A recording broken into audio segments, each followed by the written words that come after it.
This is Hannibal here with a huge wrestling news update.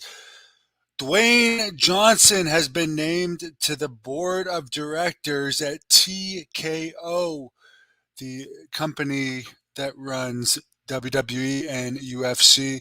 He's also obtained full ownership of the trademark to The Rock as part of the deal. So I guess that means we could be seeing The Rock around more in both brands. He's made UFC appearances in the past. And of course, heavily speculated it's going to be The Rock at WrestleMania against Roman Reigns. It's the match everyone wants to see.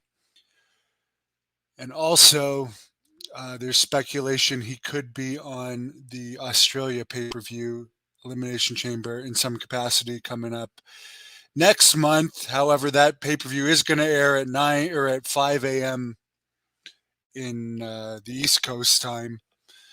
So, while Australia might be helping to pay for him, it's unknown how many people in North America are actually going to watch it. I think they'll still watch it, they just won't watch it live. And WWE is leaving cable and joining Netflix with a deal that could be anywhere from 5 years to 20 years, but it seems like it's going to be 10 years at least. This deal is worth a lot of money. It's going to start in January 2025. Variety has reported it as 400 million annually, with a $5 billion total value.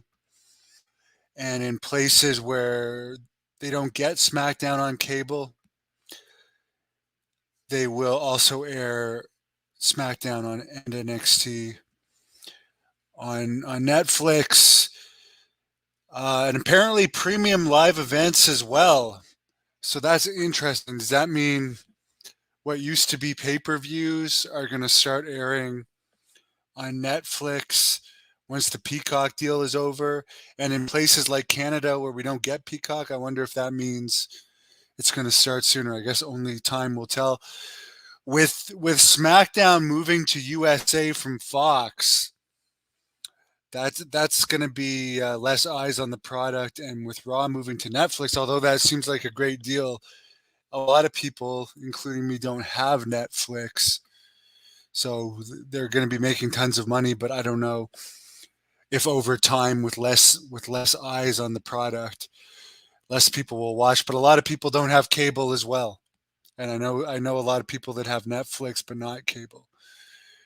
So we'll see how that plays out for WWE's popularity. Kevin Kirkpatrick, the Irish announcer, has apparently been removed from his announcing duties. Seth Rollins confirmed on Monday that he does have a knee injury, but he says he will be back by WrestleMania 40. Randy Orton was supposed to replace him on house shows over the weekend, but didn't. Rampage did a 0.12 rating on Friday night. AEW advances are starting to look like WCW in 2000. Wednesday's taping in Savannah, Georgia, has less than 2,000 tickets out, which is really bad. I know they keep going after all this Japanese talent, but I don't know, like, if they're going after people that the mainstream audiences will really want. I mean, obviously people know Edge. Still baffles me why they don't use Goldberg. I guess it must be a money thing, but their shows are also really long, and they don't really plug, for instance, like when Ric Flair, as I talked about before, when he was returning to Charlotte, they didn't even advertise him. And according to the Wrestling Observer, their attendance goes down most times they do a second show in the same market. So WCW, or I'm calling AEW WCW, they need to turn things around. But one thing I do think they should do is stop going to the major arenas. Like, they're coming to a major arena here in Ottawa in March for Collision, and don't even have 2,000 tickets sold. I think they will do over 2,000 here for the first time in the market, but they're going to like a 20,000 seat arena.